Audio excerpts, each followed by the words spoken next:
안녕하세요. 저는 4번의 이혼과 5번의 재혼을 한 70세 여성입니다. 제 지난 삶을 되돌아 생각해보면 정말 믿을 게 하나도 없구나 라는 생각이 드는 것 같아요.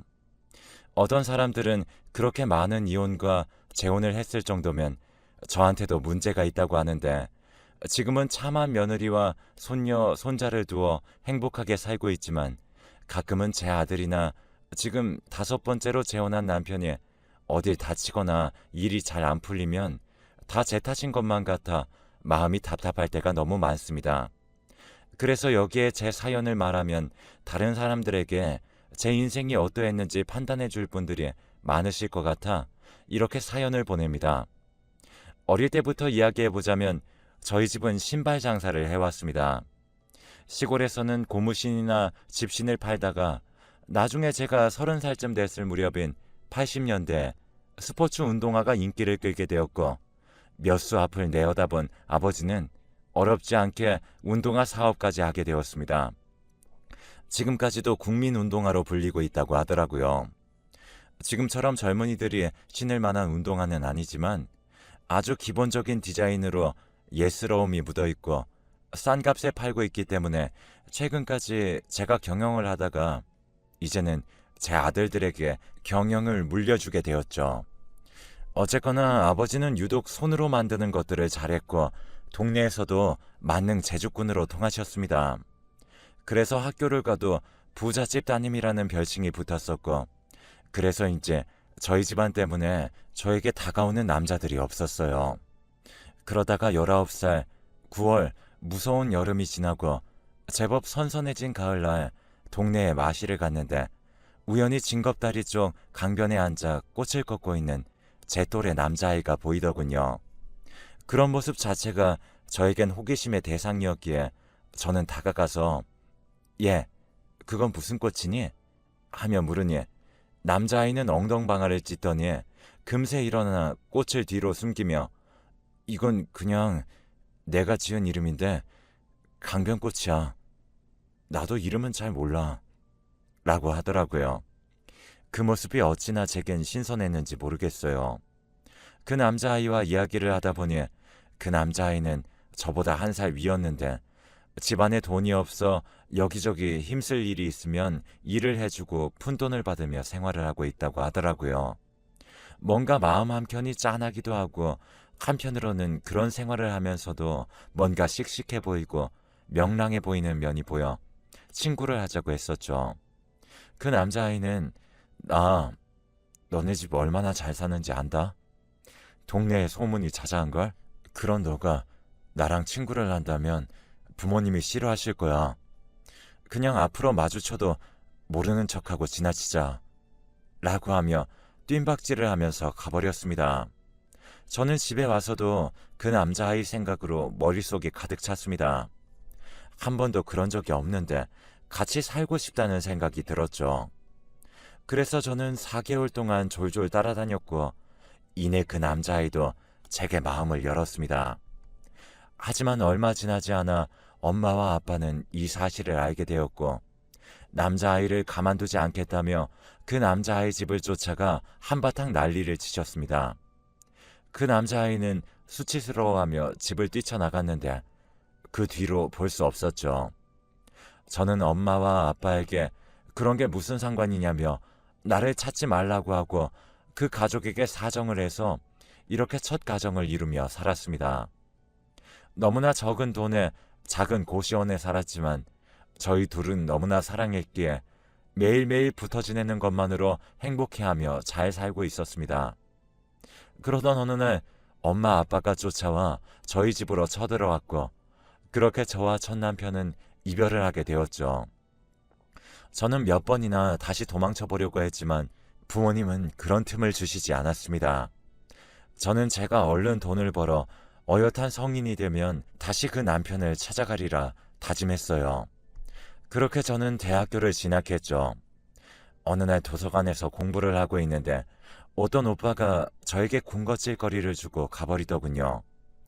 뭔가 낯이 익었지만 워낙 비슷하게 생긴 사람들이 많으려니 했습니다. 그러다 이틀째 지나던 날 또 그 오빠가 다가와 저에게 간식과 함께 쪽지를 주더니 정문에서 기다리고 있겠다고 하더라고요. 그래서 저는 궁금함에 정문 앞으로 갔고 알고 보니 동네에서 같이 놀고 지냈던 병혁이라는 오빠였습니다. 오빠에게 여태까지 있었던 일들을 이야기하며 꼭 그 남편을 다시 찾아갈 생각이라고 이야기했어요. 그러던 어느 날 엄마 아빠는 안 되겠다며 대학을 그만두고 결혼해서 살라며 강제로 선을 보게 한 뒤 두 번째 남편과 살게 되었습니다. 저는 그 사람이랑 살이 닿는 것도 싫어 밤마다 집을 뛰쳐나왔습니다. 그때마다 병혁 오빠는 어떻게 알았는지 집 앞을 지나치다가 저를 오빠 집에 묵게 해주기도 했어요. 오빠는 제가 불편한 게 싫다며 당분간 오빠 집에서 묵게 해주고 본인은 친구네 집에서 잤죠. 그렇게 병혁이 오빠에게 저는 점점 무의지하게 되었습니다. 어떻게 알게 된 건지 몰라도 며칠이 지나자 시어머니가 쫓아와 구미호 같은 년이라며 더러운 것, 욕이란 욕은 다 하더니 이혼을 시켰습니다. 저는 그렇게 집으로 돌아가게 되었고 부모님은 그런 저를 한심하게 보시더니 그런 자식 하나 못 잊어서 이렇게 사는 거냐며 이제는 정말 좋은 사람으로 알아볼 테니 거기서는 마음 굳게 먹고 생활하라고 했었죠. 저는 너무 싫었지만 부모님에게 벗어날 방법이 없었습니다. 그렇게 저는 세 번째 남편과 결혼을 하게 되었는데 이게 제가 25살이 되던 해까지 일어난 일이었습니다. 세 번째 남편은 그래도 저에게 잘해주던 사람이었는데 또 알고 보니 병혁이 오빠와 아주 절친한 친구 사이더라고요.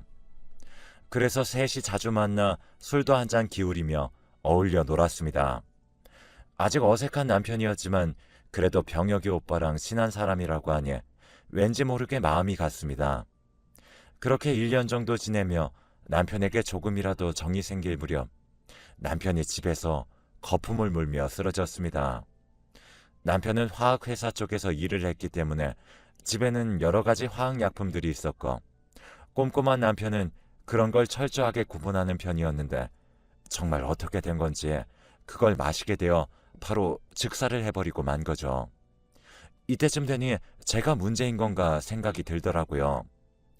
세 번째 남편의 시어머니도 너가 아주 남자를 깃팔아먹는 못된 년이라며 때리고 화풀이를 하셨습니다. 그럴 때쯤이면 병혁이 오빠가 다가와 저를 위로해 주었어요. 저는 그런 병혁이 오빠에게 어쩐지 내가 기댈 수 있는 그런 사람이라는 걸 느꼈습니다. 그렇게 오빠와 저는 100년 가약을 맺게 되었는데 처음엔 저도 저 같은 거 만나지 말라고 피해 다녔습니다. 하지만 오빠의 진심을 듣고 나니 한 번은 더 믿어봐도 좋겠다는 생각이 들더라고요.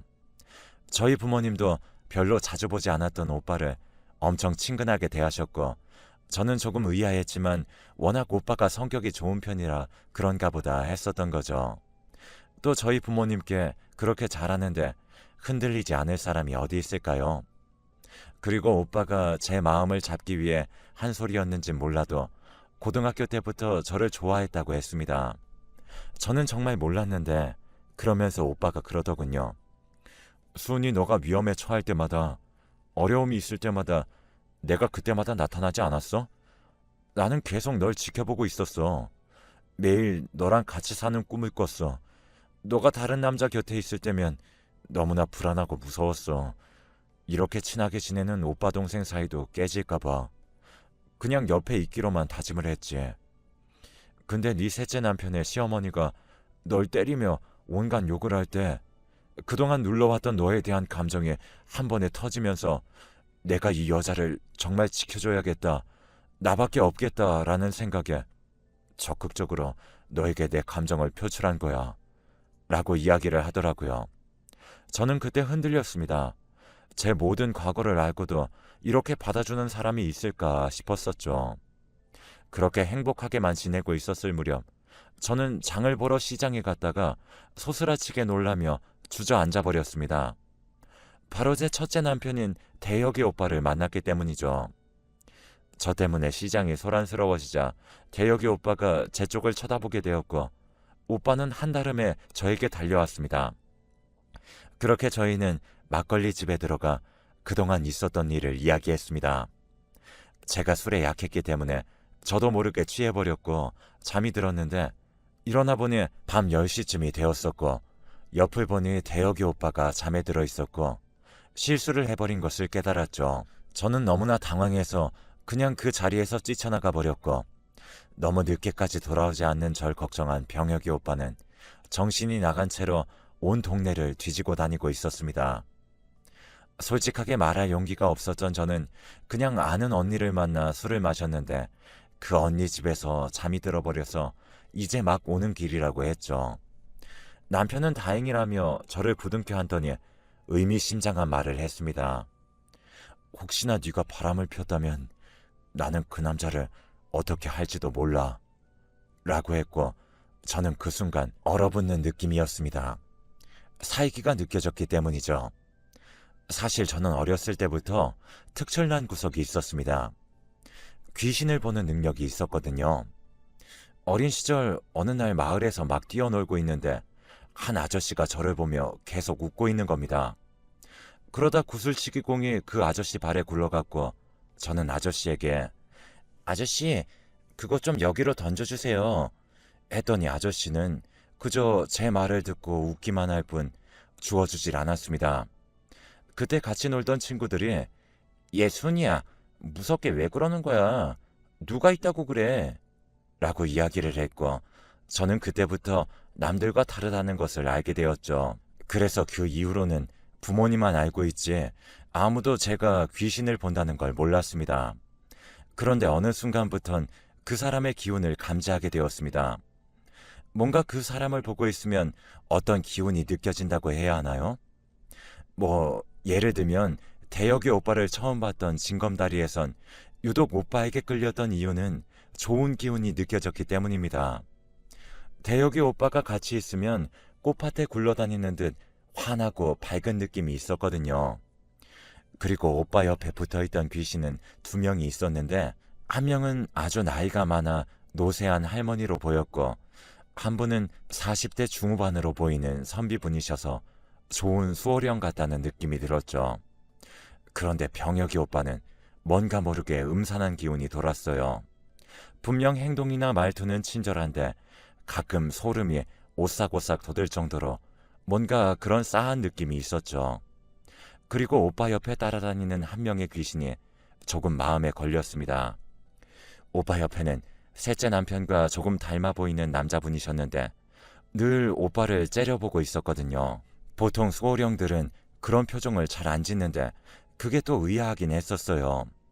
그리고 또 한 명의 귀신은 그냥 보통의 수호령 같았지만 뭔가 표정이 오묘했어요. 뭐랄까 질색하는 느낌? 이런 수호령들을 처음 보는 거라 저는 조금 의아하기는 했지만 워낙 오빠가 착하게 살았다 보니 안 좋은 무리들이 오빠에게 원망의 감정을 가지고 있나 싶었거든요. 병혁이 오빠는 정의로워도 너무 정의로워서 이상한 사람들에게 원한을 사는 일이 종종 있었거든요.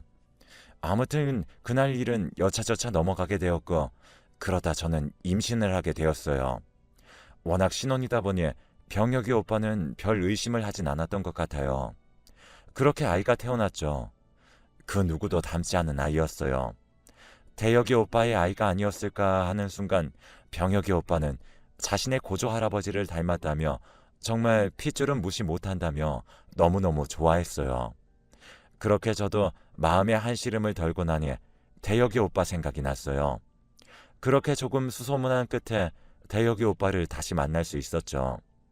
대혁이 오빠의 형편은 옛날 그대로였습니다. 저와 그렇게 하룻밤을 보내고 나서 벌을 받은 것 같다며 와이프가 얼마 지나지 않아 죽었다고 했죠. 자기 탓인 것만 같아 괴로웠다고 했고 그것 때문이었는지 오빠의 수호령도 조금 기운이 많이 빠져있는 모습이었습니다. 그래도 오빠에겐 좋은 기운이 많이 남아 있었어요. 그래서 저는 오빠에게 다시 한번 힘을 내라고 했습니다. 오빠는 분명 잘된 사람이라고 했어요. 그래서 오빠는 저에게 고맙다고 인사하며 그래도 남편이 있는데 더 이상 자기를 찾아오지 않는 게 좋겠다고 했어요. 저는 그 말을 들었을 때 마음이 조금 아팠지만 그게 병혁이 오빠한테도 대혁이 오빠한테도 몹쓸 짓이란 걸 알고 있었죠. 그렇게 저는 3살 터울로 희수라는 남자아이를 임신해 둘째를 가지게 되었습니다. 그렇게 저희는 25년 동안 어떻게든 버티며 관계를 이어오다가 최근엔 결국 사건이 터졌습니다. 이 사건에 대해 설명하려면 결혼 생활에 대해 조금 설명을 해야 해요. 남편은 결혼한 지 10년째 되던 해부터는 조금 이상하다 싶을 정도로 집착을 하기 시작했습니다. 그렇게 20년이 되던 해에는 거의 아무 곳에도 못 가게 감시하던 날들이 이어졌죠. 25년째 되던 해에 아이들도 엄마에게 그만 집착하라며 남편과 싸우는 날들이 많아졌고, 그런 남편은 살기를 띠며 폭력을 휘두르기 시작했습니다. 너무 무서운 저와 아들들은 남편을 피해 도망 다녔고, 아들들과 연고도 없는 통영 쪽으로 건너와 새로운 시작을 하게 되었죠.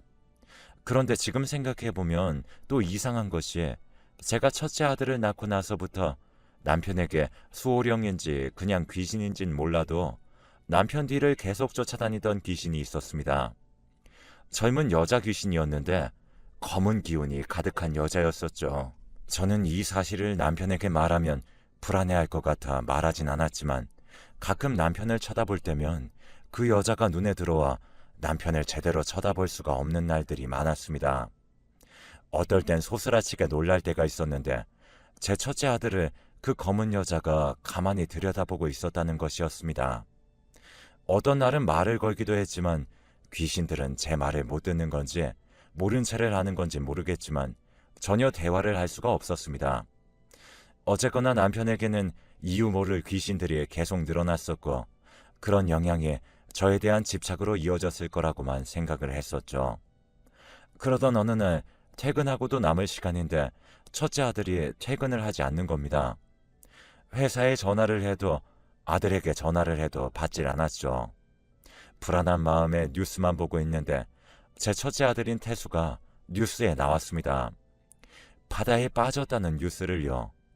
저는 믿을 수가 없었어요. 너무 밝고 활발한 아이였거든요.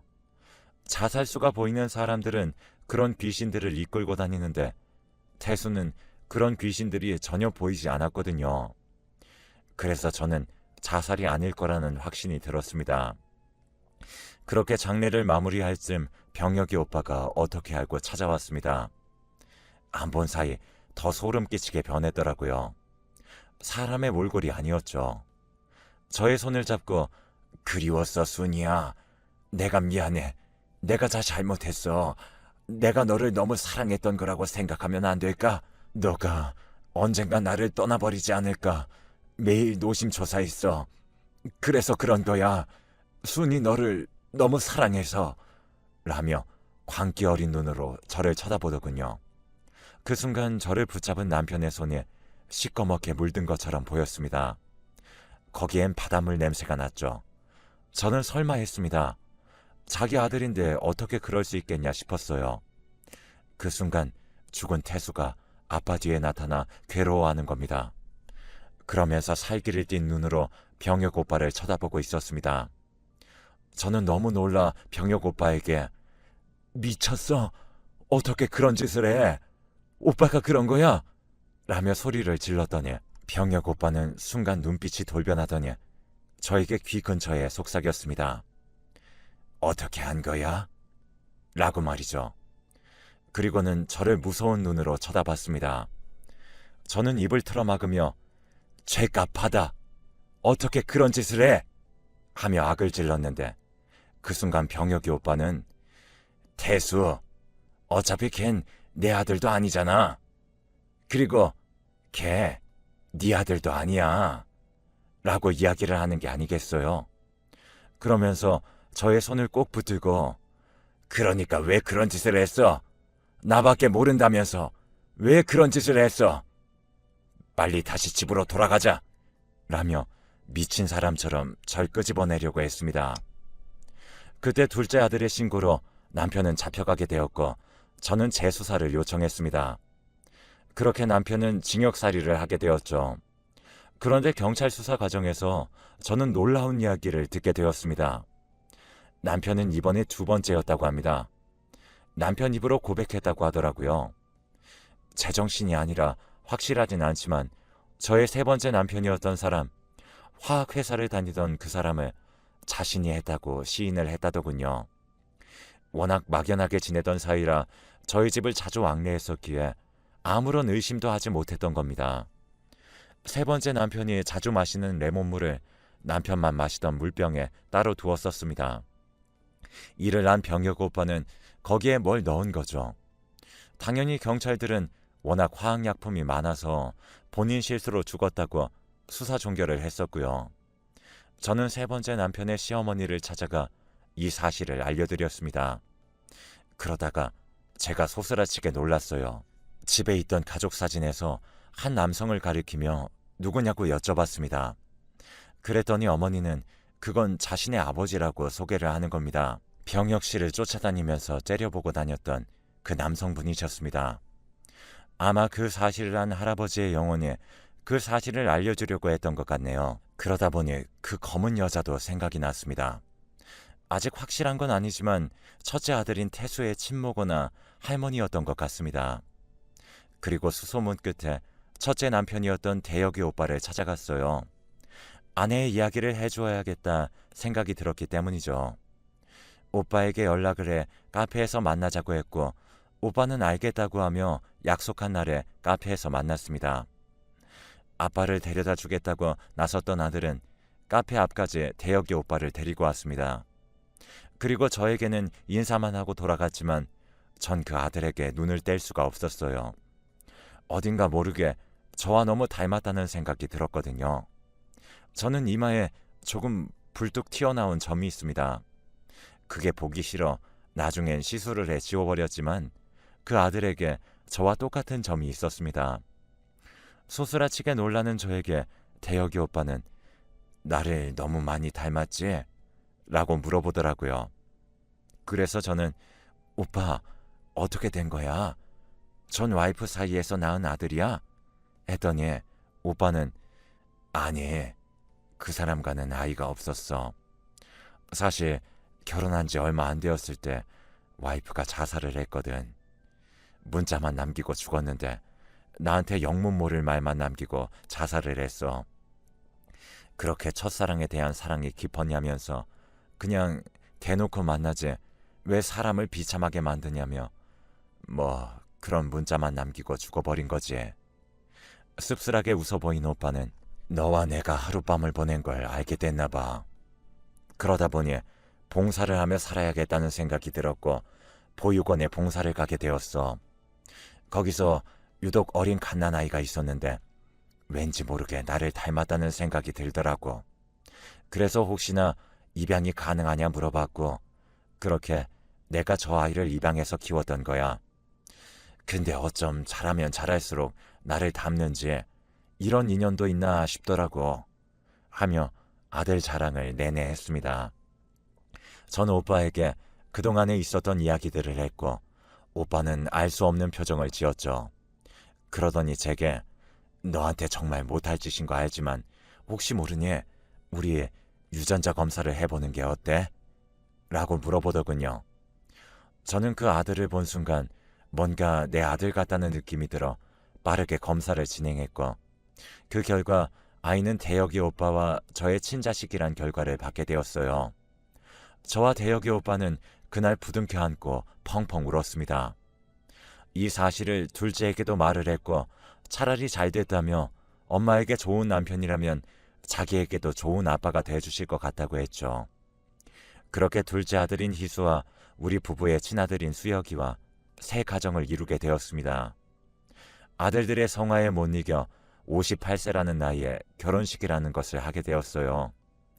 나중에 알고 보니 대혁이 오빠와의 신혼생활을 들킨 것도 병혁이 오빠가 저희 친정 부모님께 일러 바친 것이었고 둘째 남편과 헤어진 것도 병혁이 오빠가 자신의 집에 자고 있는 모습을 찍어 시어머니께 보내주었기 때문이었죠. 정말 한 남자의 잘못된 사랑으로 인해 제 소중한 인연을 너무 돌고 돌아 만나게 된 것 같습니다. 저는 그렇게 아빠가 물려주신 운동화 회사를 물려받게 되었고 7년 정도 경영을 하다가 지금은 두 아들에게 공동대표를 맡겼습니다. 저희는 평화로운 노후 생활을 즐기고 있답니다. 남편이 여러 바뀌는 걸 보셨던 아버지는 너에게도 기술이 있어야겠다며 저에게 늘 기술을 가르치셨거든요. 그래서 아버지가 돌아가시고 나서도 사업을 물려받아 이렇게 대대로 물려줄 수 있게 된 것 같습니다. 여러분에게도 삶은 끝까지 가봐야 한다는 걸 말하고 싶었습니다. 그리고 노파심이겠지만 항상 사람을 조심했으면 좋겠네요. 제가 처음엔 여기에 제 삶에 대한 평가를 받고 싶었기도 했고 걱정들도 많았었는데 오히려 사연을 쓰기 위해 몇 번이나 제 삶을 되돌려보니 인생은 끝자락이 중요한 게 아닌가 싶네요. 그동안 마음고생했던 거 지금 다 누리고 있으니 이것만큼 감사한 인생도 없을 것 같네요. 여러분들도 늘 감사하며 행복한 인생 사시